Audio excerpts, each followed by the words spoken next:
Welcome to A Fork in Time, the alternate history podcast.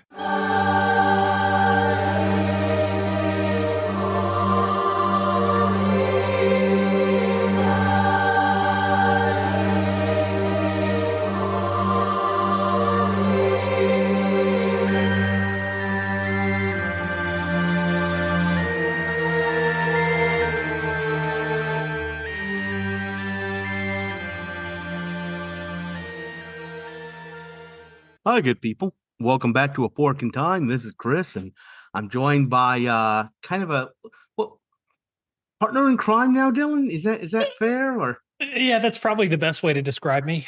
The most charitable. okay? And today we've done some fun episodes recently, and I'm gonna be honest. I don't know how I just feel like on a lot of those, I don't really have like much to contribute. Like the Bee Gees episode, I think my main contribution was talking about economic theory. That's absolutely true. It was so good. I did it, and it worked too. It made perfect sense. Is the other thing. But today is another of those fun episodes. This was one of those. We were recording another episode, and I said, "Oh my God, this is hilarious and this is great." And the reason is because for those of you that have listened to all of the history of A Fork in Time, of A Fork in Time, we always talk about barbecue, and this episode is actually barbecue. It's we have come up with a historical fork to talk about that is about barbecue. So here it is. This might be the fun episode corollary of like our entire Ford fork. Yeah, I think that's a good way to describe it. This is like the interlude before we take that to the dark place. So, this is you could say this is his last chance before we rake him over the coals. I was going to say this is like a palate cleanser. Yeah, that's a good way to put it. But before my threatened one man show of the Plot Against America. So here's the fork. Charcoal. The idea was to release this, and we are releasing this on Labor Day. I think other than Memorial Day, that's like the and maybe the 4th of July, but yeah. Okay, it's like the holy trinity of outdoor celebratory, holidays, unless you're in New Orleans and it's Mardi. Okay. But it's Labor Day. This is, at least for Americans. I'd be curious if any of our British listeners have any holidays that are kind of akin to this, where everybody kind of goes out, hangs out with the family, cooks out, things like that. That would be interesting. Or you know what is even more? We have listeners, Australians. I'd love to hear about some of those. Yes. Because I admit I do not think that Outback is that authentic, but I want to learn. I want to hear from you guys. I suspect Outback is not very authentic, but I have always been intrigued by the sort of nature of Australian grilling and barbecuing versus American. Right. Just because it's so similar, and yet I imagine it's probably so different. But so today is all about barbecue in the non-technical sense of the word, I'm going to say, as the one person here who actually resides in a place where barbecue is properly done. No offense, Chris. We're talking. I don't reside in a place where barbecue is properly done anymore either, but I just am from a place that invented barbecue.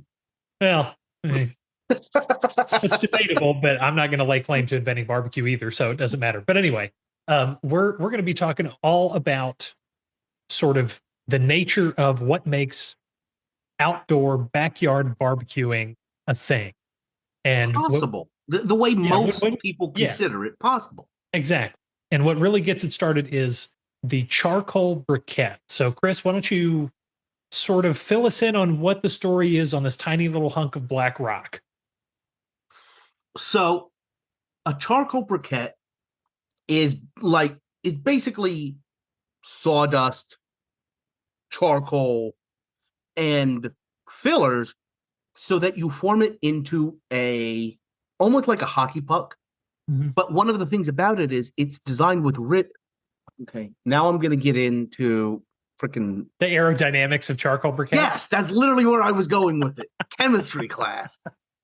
Talking about because of the ridges and it's formed, you increase the surface area, you increase the reaction rate, and it burns steadier than like traditional charcoal, which is almost based upon like the happenstance of how you cook down the wood. It's not uniform. Yeah. So charcoal briquettes are very, I mean, this is what most people consider charcoal. It's those little, almost maybe half of a fist shaped black lumps that you can buy from the grocery store. I was looking today at them and just pour out on either a grill, which is basically like a metal half circle. Yeah, with a tray on top, basically. Yeah. Throw some lighter fluid on, and this will burn at a pretty decent rate. You don't need to know a whole lot to cook with this. Yeah. And the history behind that is super weird and interesting because maybe you're listening to this while you're doing your Labor Day grill, while you're grilling out for Labor Day. Guess what? You are about to feed your friends and family with industrial waste. Delicious. Which, to be fair, most things that Americans buy from the grocery store could be charitably described as industrial waste. So it's not too much of a stretch. So I promise I'm actually getting to the history, the fork here. I might bring in some more chemistry, and I'm going to try and get some economics in. Economics, vertical integration. So Henry Ford, during when he was just doing motor cars, just doing cars, before we got into the whole fork of him presidency, the dark place.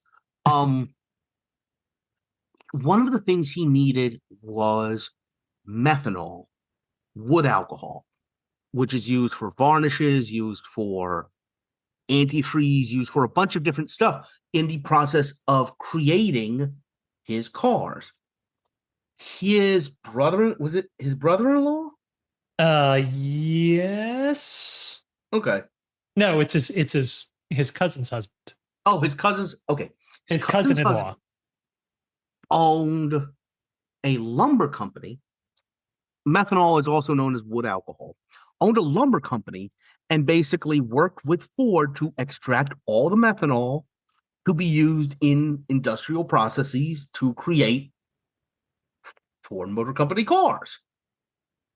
Once they got done extracting all of the stuff they used, they had mountains of charcoal left over, and they had no idea what to do with it.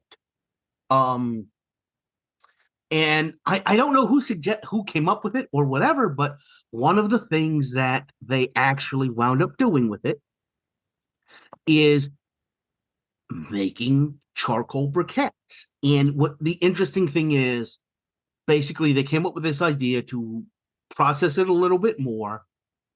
And at one point, rather than going to the local like Albertsons or Safeway or whatever, you go to the Ford Motor Company, like your car dealership, and they got into this entire thing of selling grills and charcoal briquettes. I promise I'm trying to form this into this. I'm not having a stroke.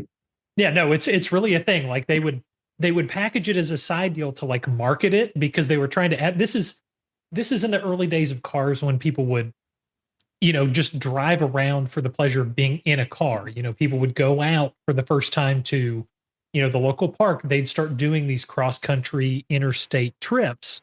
And so basically Ford just said, hey, we've got all this charcoal junk. Let's market it, make some money off of it, package it in with the car. And so when you bought a Model T, you would get a sack of this charcoal And it's actually really interesting to look at these Ford Motor Company grills that they sold because they're literally made out of cardboard and steel. Like they're not high quality. It's basically a glorified, slightly reinforced box with a couple of holes and a steel grate on top. Like these were not designed to be, fixtures of your life. This was something you could just kind of grab, take it on your trip, cook with it a few times. If you dumped it on the side of the road or threw it in the trash, it was not a big deal because you could go get another one. Speaking of when this is being released, the best way to probably think about that is like those really cheapy styrofoam coolers. Yes. Yeah. I was going to say, picture this like in the 1920s and 30s when you have the Dust Bowls and all the people from Oklahoma. Like this is actually one of those things that you can picture them really appreciating because they have the charcoal and they can take the grill. Mhm. And then it's one of those things they can take with them that they don't have to worry about keeping because they can just use it to cook, whatever they can find in cans on the road as their dinner as they're trying to go. Like that was the idea. It's just cheap, portable way to cook as you're traveling. And just to make it a little bit more interesting, one of the people that was involved with that literally like came up with or helped them build the processing plant and got into this entire like motor, like drive out into the country and cook and as a camping thing, Thomas Edison. Yep. Of course, he somehow talked to Thomas Edison. I don't understand how all this comes together. It does. So the fork we came up with is this. Like all good industrialists along the Great Lakes, Henry Ford just dumps it. Like I said, these are the byproducts. He's not doing this for the charcoal. Yeah, he doesn't care about pollution. He's just doing it to find a way to make money off. Right. So he doesn't. He just, getting back to the, original home of barbecue, in eastern North Carolina, there are giant pools of pig byproduct because they just don't have anywhere else to put it. Something like that. He just doesn't. He just dumps it in the lake. Of how I can make money off of this. Yeah, exactly. So, and then that gets us to basically what happens to grilling in society if the charcoal briquette, which the guy that we're talking about, we've never actually said his name. And at least for Americans, again, Australians, Brits, I don't know how common this brand is depending on your style of cooking and grilling and barbecue, but the guy we're talking like about, jacuzzi, like a jacuzzi, like it's It's when you hear the name, you're like, oh yeah, that's the company that makes this. Yeah, the guy who thought up this idea, his name is E.G. Kingsford, and Kingsford charcoal is still around. It's still like the number 1 or number 2 brand of charcoal to this day. So this is who we're talking about. But the interesting thing is, obviously this is one of those forks where this is not going to impact people buying Model Ts. They're still going to buy Model Ts. They just don't get the grill with it. And so I think the really interesting, probably first thing that this does is it changes, or more accurately, it doesn't change what people's attitudes are towards cooking and eating out as a kind of social event. Mm-hmm. Because one of the things, especially once the Weber brothers invent the Weber, like spacey looking aluminum egg charcoal grill, that really revolutionizes. It never struck me, but that really does look like they called it Sputnik when they first invented it. Yeah, I was gonna say it looks like that UFO that landed on the Capitol or the mall in one of those movies. Yeah. They literally called it Sputnik because it was the late 40s, early 50s as they were getting on the space race. So that really revolutionizes the idea of people being able to be outdoors, cook easily, quickly, simply with a charcoal grill. So if you don't have charcoal briquettes, that really does a number on, I think, the concept of almost that kind of Americana sense of sort of life in the 50s Mhm. You know, once I you think get that's really where it comes into play. yeah, Like, and you once know, we get into yeah, in the 40s, you start seeing in the 40s, we're yeah, cooking spam. Okay, yeah, at least the first half of the 40s, we're busy with other stuff. yeah, and in the 40s, you start seeing kind of propane used for broilers in industrial, like hamburger joints, steakhouses, restaurants, but it's not propane grilling's not a thing either. So what I think is going to end up happening is you don't have this sort of sense of the family for Memorial Day, for Labor Day, hanging out in the backyard, maybe inviting some friends over, throwing some burgers or some brats or, you know, some ribs on and cooking in the house. You know, it's going to actually, ironically enough, be more like the original sort You of know what it's style going to of be a barbecue. lot like, and you know, I'm sure you're familiar with this, but the picnics at the first Battle of Bull Run. Yes, yeah, that's almost exactly what I was thinking. That or the pointillist paintings of people picnicking in the on Mhm. the side of the Seine. Mhm. It's people instead of it's one thing our non-American listeners may not know. I don't know if this is a common international thing, but most public parks in the United States, where it is any kind of seasonably tolerable out, you can go to the public park and somewhere in that park, usually kind of near the playground, there's gonna be some concreted like steel posts with basically a rudimentary charcoal box with a grate on it.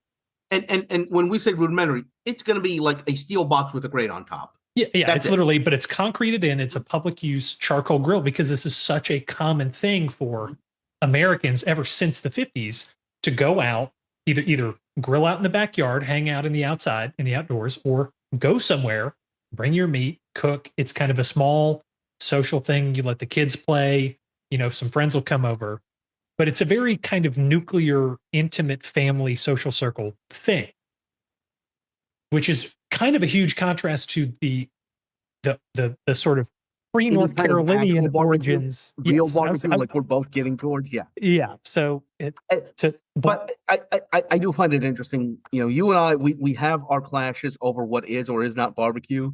We gang up on the grillers. yes. We Now very that is much are like, this is yeah not, you are not barbecuing. yeah, and this is no offense to anybody who doesn't live kind of in a barbecue area, but when you throw burgers and brats and hot dogs on the grill, you are You are not grilling. barbecuing. You are grilling. It's fine if you call it a barbecue, but don't describe the process as barbecuing because that's a very different thing. But by the way, getting back to my nerd, I literally came into this episode having researched the temperatures at which you do the different things and was going to get into Oh my God.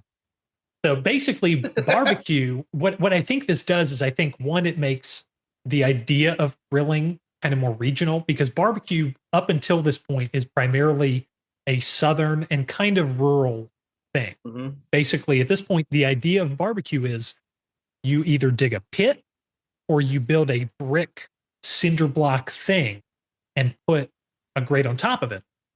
And you stick a bunch of wood on it, burn it down, basically create a bonfire. And then once the bonfire's done, you can slap a whole pig on.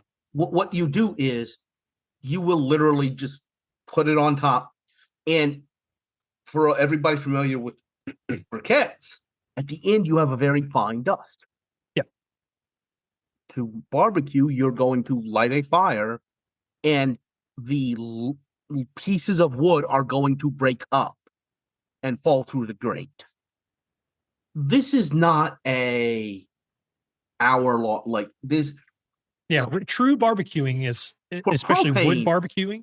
For propane, you walk in the back, you turn on it, you push a button, Wait and 10 minutes for it to get hot and you're good to go. and you're gonna be fine. For like charcoal, maybe half an hour, 45 minutes. You need to get the fire going, but then you're gonna be going.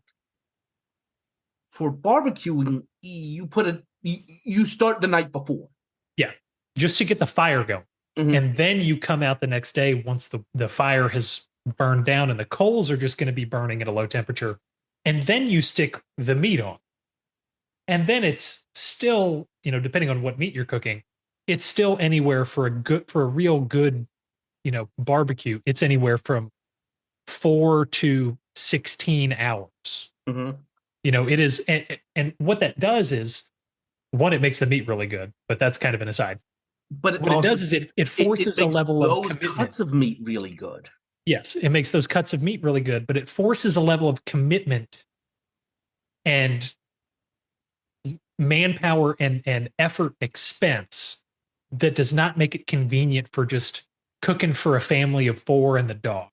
Mhm. It's one of those things where it's, in the indigenous, tribes of the Caribbean and South America, this would be the village's way of eating. You're feeding 40, 50, 60 people because you need people to constantly watch the fire to get everything together to make sure nothing happens to it. And also, if you're going to put this amount of time in, you're not cooking a burger. You're cooking you're cooking a ton of food. Yeah, you're cooking multiple hogs, a cow, just all kinds of stuff. No, you're so not. I think cows are not barbecue. Yeah, in the sort of just sustenance sense of barbecue. This is what happens when, as opposed to the cultural sense of barbecue. Yeah, well, cows aren't. It's hogs. But what I'm really getting at is, I think without the ease of charcoal grilling, that makes cooking out in the backyard's just not a thing. Cooking out is for cowboys on the range who have like a tiny grate over a fire, just purely for sustenance, or it's a social thing. Like you go somewhere to a big block party, to the county fair, and there's, you're planning on feeding 300 people and somebody's serving you the barbecue. You just grab it and go.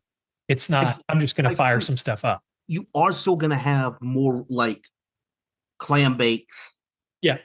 Fish fries. Crab boils. Yep. You can do those, but that's still really regional. Yeah. Pro tip: don't trust crab boils outside of Maryland. No, you do not want. You do not want to know what they're serving you at a crab boil in Memphis. We don't boil crab. We boil crawfish, which is way better. We have enough New Orleans transplants up here. We can still get some pretty good seafood, especially crawfish. Crawfish boils in the summertime are a very good thing. But anyway, yeah. So what this does is it makes cooking less of a kind of communal nuclear family thing and more of it's what charcoal does, what the popularity of charcoal does. Yeah, what charcoal does, or the absence of charcoal, it forces people to kind of go to these, instead of everybody, like for Labor Day, for Memorial Day, just having, a handful of friends over, cooking for the family, cooking, 8, 10, 12 burgers and some hot dogs. Because of the effort that's involved, because of the amount of food that you have to cook to make this level of effort worth it, it becomes a much more communal thing. People still stick to, like the 4th of July is a good example. These days you may have a big kind of communal 4th of July party for like your town or your city or whatever. People may invite 10, 15 people over to watch local fireworks, but that's usually about as big as it's going to get. Back in like the 17 and 1800s, oh boy, the whole town was drunk starting at like 8 a.m. So there's that. But literally everybody would come out of their house. It was like the entire town would come out, cook together, celebrate together, party together.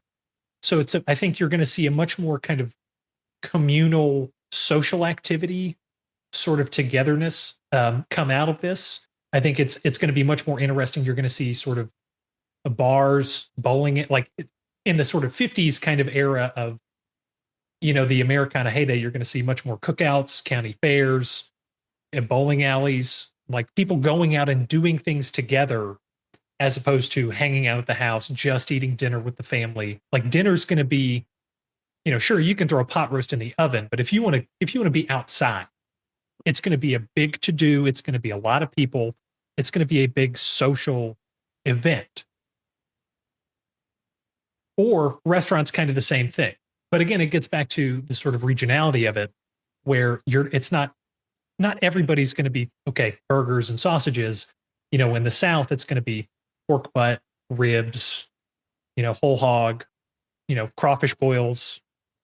You'll get fish fries in some places, but like it's going to be a much more diverse, but not interconnected cuisine scene, not like homogenized. yeah, well, no, I won't necessarily say homogenized, but kind of widespread. Like, it's going to be much more.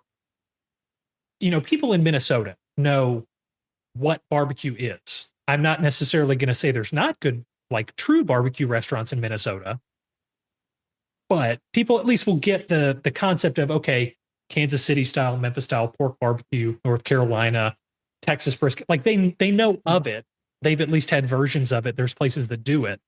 In this timeline, I think the different regions of the country are going to be much more restricted to sort of what is native, what is traditional to that area. And there's not going to be a lot of blending. There's not going to be a lot of overlap because some of that comes from the ability to kind of translate it on a charcoal grill that is much more portable. If you're at somebody's barbecue in the backyard, you can say, hey, let me bring this thing over. I can show you how to cook it. It's really cool. And you can kind of spread some of that way. But if you have to have 16, 24 hours and 400 pounds of meat, that's not something you can just randomly show somebody out of curiosity. That's something that is going to require multiple people who already know what they're doing to contribute and things like that. So you're going to see much more regional disparity and kind of sequestration between kinds of cuisine that do this, I think. I think what I'm wondering about is, what does California do?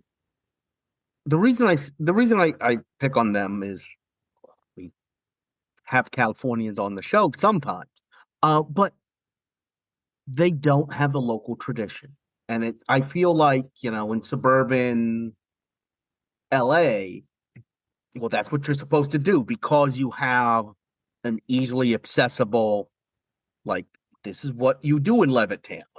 Well, I think California actually is going to be. So, quick aside, people in Tennessee are super excited because In-N-Out is coming here. They're coming to Franklin first, but they're eventually going to spread out. I promise I'm going somewhere with this, Chris. Don't give me that look. No, that reaction was the In-N-Out. Go on.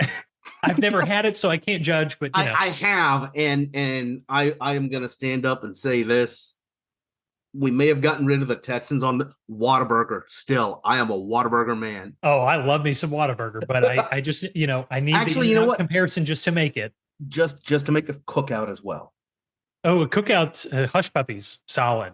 Burgers are meh, but the cookout Hush Puppies, I could eat literally a sack full of those by itself. I am probably going to include a warning in the episode description. Do not listen to this one hungry.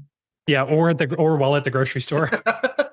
But I think California, partially because they don't have really any kind of ingrained sort of traditional cuisine like this, but also, by the way, just to put this out there, they have carne asada. They do, yes. But they have I don't think that's making its way into the suburbs the way, yeah. No, but I think what California is going to do is, I think that is where, more than any place else in this version, I think is where the burger is going to be a thing. And by the way, I say California as like kind of a just like a general kind of west of the Rockies kind of. What is America in the 1950s? By the way, Long Island, New York, probably also a lot of this going on. Yeah. So I think in those areas, I think is where you're going to see the burger. One is as kind of like the diner is kind of a place to go eat, but also because this is also when America's getting into car culture more, I think California is really where drive-thrus to go pick up a burger are going to be a thing, because that's the one place that's going to have kind of an alternative that's fairly quick, that approximates a kind of big style barbecue, because this is where commercial broilers kind of are a thing. Just real quick, please don't get mad at me for under explaining a technical topic, but basically propane grilling is basically if you... No. You got to do it in the voice. No, I'm not doing the voice. I'm not doing the voice. It was bad enough on the teaser. I'm not doing the voice. Propane and propane accessories basically are a broiler flipped upside down. So from propane grilling, you're heating from below, but a charcoal, like a propane broiler, is the same exact idea, but from the top. So burger places, diners, and steakhouses will use that because they're one of the few commercial places that has enough reason to put in a propane line and build a broiler, to do burgers, that charcoal flavor. So you don't have to use wood and cook it for 12 hours to get, some burgers going. So I think, places like In-N-Out, McDonald's, I think is going to be kind of a broiler, like a California broiler burger is going to kind of be a thing. Mm-hmm. It's going to sort of become a version of a regional thing for California in the West. Is that my question is, so when you said a California burger, the first thing that went through my head is, oh, it's got avocado on it. Is that gonna become like a California region that's exported, or is that just gonna kind of be almost like McDonald's actually wound up being, and like to some extent In-N-Out almost is in that it's, well, this is it, and it's going to spread out, but it's not going to have the tie to California. I think you understand what I'm saying? Yeah, I think it's going to be some of both. Like it's not going to be California, quote unquote, like you throw avocados on it and that makes it California. I do think it's going to, is it going to be associated with California? Yes. Well, I think what it's going to start as is it's going to start as a regional California thing. Then through pop culture, it's going to diffuse and then kind of become sort of an overall American thing. But like in movies in the 50s that are set in California, I picture more of a big deal about like going to the burger joint because that's a California thing, as opposed to going to a burger joint because it's an American, like American graffiti style thing. And when it does spread, it's going to spread. It's got a California sheen to it. It's going to spread as restaurants. Yes. Like the McDonald's infrastructure is going to spread like that. Yeah. I think that's where it's going to go. And either way, I think what that does is I think long term, that kind of keeps the social fabric of America a little bit more tied together, at least a little bit, just because people without access to grilling, obviously in the winter months, you're not going outside to grill. So it doesn't really matter. But people don't, other than American football, people don't want to do anything outside in the winter anyway. Social, I mean. You're going to be indoors if you're going anywhere. People don't want to be outside doing stuff. They are okay being outside for the time it takes to charcoal grill. Yes. Not for like a big barbecue. Right. Not for a cooking related kind of thing. So in the summertime, I think this sort of understanding of American social life is going to be going somewhere in a big group, getting together. That's just what is done in the summertime. So you're going to see more cookouts, and people are just going to kind of feel more, I don't want to say dichotomized, but there's going to be kind of the sense of, the wintertime is for like your sort of intimate family holidays, like Thanksgiving, Christmas, Hanukkah, sort of, the kind of, you be together in the house, cook good food with your family and celebrate family, personal things. And then, from late March until, depending on your region, September or November, if you're down here, that's when people are going to go out. They're going to like, hey, let's go hang out. Let's go to the pool because the pool has a barbecue next to it. So everybody can just kind of hang out and mingle and do all that stuff. And so at least up until sort of, the internet age with smartphones and things like that, I think Americans will be a little bit more interconnected socially. There's going to be much sort of. By the way, just to kind of, I almost jumped on you when you said this earlier, but I didn't yet. In the pre-podcast, we talked about a book called Bowling Alone. Yeah. And when you said bowling alleys, I'm like, oh, he's talking about that. But no. I just think bowling alleys is one of those classic 50s and 60s kind of social things, is more the reason why I bring it up. But I think it's really interesting that it just went through my head, which is if we have more of a communal eating in the summer. Yeah. what does like are there societal changes that brings about? Well, I And think the other thing is, and I understand what you're saying about screens that we all have now, and we're also atomized in a way that connects us. So, do you think the way those are used and implemented, if we don't have like the if we don't have the atomization brought about by the backyard and the nuclear family, one, is it as sharp a change? Is it a Yeah. sharp change? Yeah. What does that look like? Or also, is it that we're all atomized and that's why we use digital connections the way we do? And if we were more I mean, I remember days of Mhm. a Facebook group or a Facebook event being organized for a cookout. So is Yeah.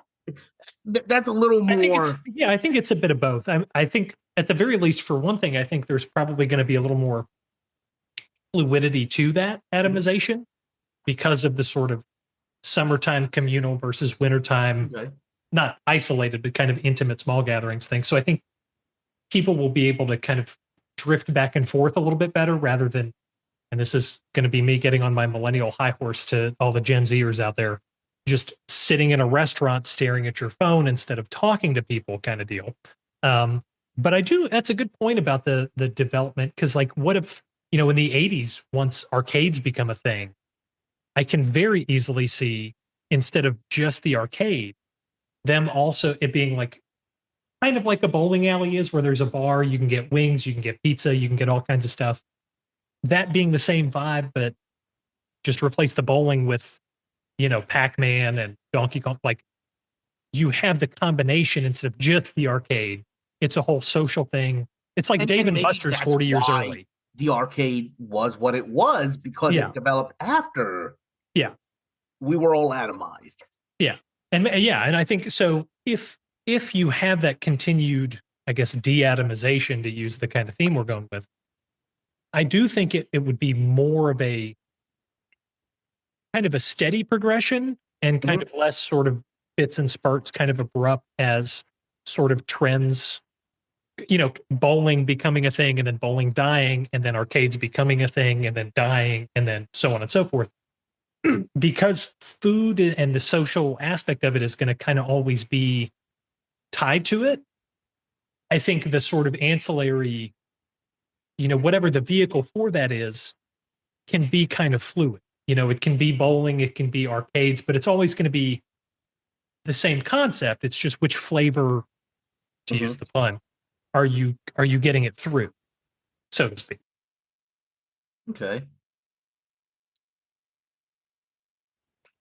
So it's kind of just it's one of those random topics that we don't for Labor Day doesn't it's one of those weird pop cultural things that like it does it's one of those backgrounds of American life, but yet it's so niche. It's kind of like, okay, what does it really change? But I don't know in the grand scheme of world history, is this going to really do a ton? But it does do a lot, I think, to sort of the fabric of American life and kind of the perception of what that life is in a kind of Americana sort of sense. Yeah. Because in the back of my mind, I was like, well, wait a minute now. If we wanted to really take this somewhere, you kind of like, you don't have a me generation. Yeah.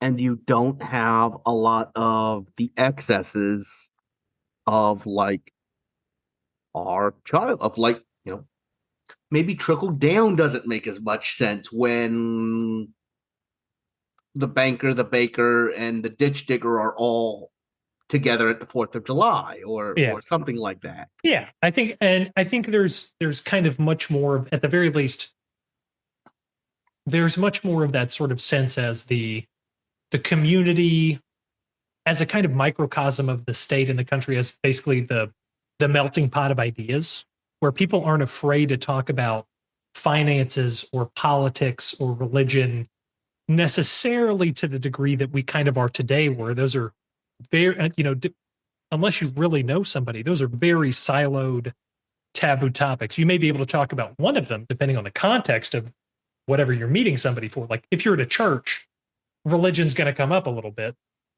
but it's not going to be a variegated discussion of opposing views. And if you don't know somebody, it's not going to come up at all. So I think people will be much more probably open and willing to talk about and just kind of discuss and throw these kinds of things around. So it is interesting to see what is going to happen in This that is all sense. really nebulous, so it's hard to pin it down. Yeah, exactly. Yeah, it's all kind of vague because it's just sort of, you know, what the particulars of what that sort of a thing does are so hard to predict. You can't really get too specific about it. I do imagine, especially whenever like foreign dignitaries come to the White House, or like for you know, state governor dinners and things like that. I imagine there's kind of much more of a, almost like an mid 18th century kind of vibe where everybody comes in and it's a big to do outside You know what I kind of think? deal. It's a little more dependent upon who the Yes. president is. Yes. Like, I was I could literally definitely thinking, I was see- like John F. Kennedy doing a crab boil and versus Reagan's Lyndon gonna have Johnson. your California burger. Oh, I was going to say Reagan's just going to have a swimming pool full of jelly beans, but No, because he's from like where this is. no, I know. Yeah. Or like Jimmy Carter or Lyndon Johnson are going to be much more like whole hog, or you just a big rack of like Texas steaks and things. Now the question is, here's the serious question though. When it's George W. Bush, does he admit to being from Connecticut and have a seafood boil, or does he pretend to be from Texas and have a steak or brisket cook? No, he's gonna find the balance of both worlds. He's gonna do surf and turf, steak He's and doing- lobster. The best balancing act in the world. So I think it is going to be kind of interesting, but it's just one of those weird things of like this tiny little thing does so much to kind of the fabric of society and the way we perceive it. You know, what does that do if it changes? Yeah. But in the end, Henry Ford just destroyed American society. Yeah. You know, as he was wont to do. Oh wait, that's episode like 7 or 8. Yeah. Of Yeah, that. it's our new King Henry of America arc, just crapping on Henry Ford for 10 episodes straight. It's coming. So okay. Do you have any other thoughts you kind of want to finish No, out with? that's pretty much all I got. I was trying to think if there were going to be any fun pop culture things from dumping all that waste, chemical stuff and wood waste in the Great Ooh. Lakes, but Ooh. like does the wreck of the Edmund Fitzgerald somehow butterfly effect not happen or something? But No, but you know what I find interesting? Just to dump on Detroit some. Maybe it's not just Cleveland that has their bodies of water catch on fire. oh yeah, fair point. Yeah. Ooh. Maybe you could have, let me think. Yeah, like an entire conference of NFL teams that just dunk on each other about their bodies of water. Well, or I do wonder if you know, something like the EPA becomes kind of a cause du jour earlier, just because of what may happen to the Great Lakes over time with all this wastewater dumping, Does it or become like the Clean Water Act or something like that. does that happen earlier, or does it not happen because there's people with that much more of a vested interest in making sure it doesn't happen? Yeah, I mean, I don't know whether it would happen or not happen, but I think at least the discussion and the sort of debate over it might, Yeah. you know, it's like the Great Lakes are going to be kind of one of the battlegrounds of it, sort of like the national parks become, and some of the rivers where they dump stuff, you know, next to power plants. I think it's more the debate rather than whichever side it lands on. You know, especially once you start getting into the 80s, it probably at least happens by then, because that's when you start getting Japanese cars come in and Detroit sort of starts to go down. But, Mhm. I at least think the debate over environmentalism might be a little early just because everybody who lives on the Great Lakes during the heyday of Detroit and sort of Motor City is going to be much more aware of it on a daily basis because, the river is literally the color of a cigarette. And if you throw one in it, it'll catch on fire, kind of deal. Okay. Well, that I think we're at the end of the episode. Yeah. Yeah. I think we got it. So yeah. Sorry if we made you hungry at the grocery store while you're grilling, but hopefully you'll be able to rectify that problem very soon. You know what? Actually, I feel like this is a shorter episode. I feel like this episode is actually perfectly timed to get a charcoal grill going. Yeah.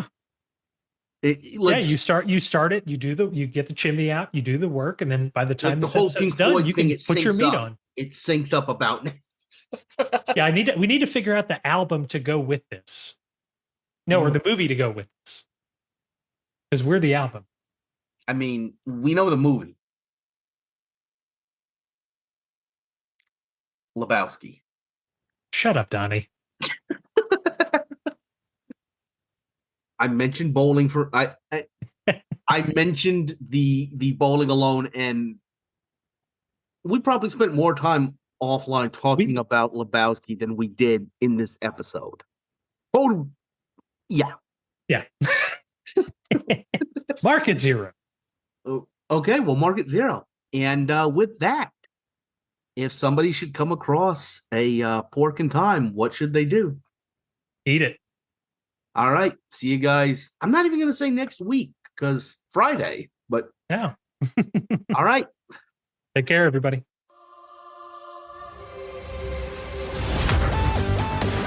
Thanks for listening to A Fork in Time, the alternate history podcast. Learn more and provide feedback by visiting our website at www.aforkintimepodcast.com. Connect to us on Facebook at facebook.com/aforkintime or follow us on Twitter at AFIT Podcast. If you want to support the show financially, visit our Patreon page at patreon.com/aforkintime. We hope you will join us next time.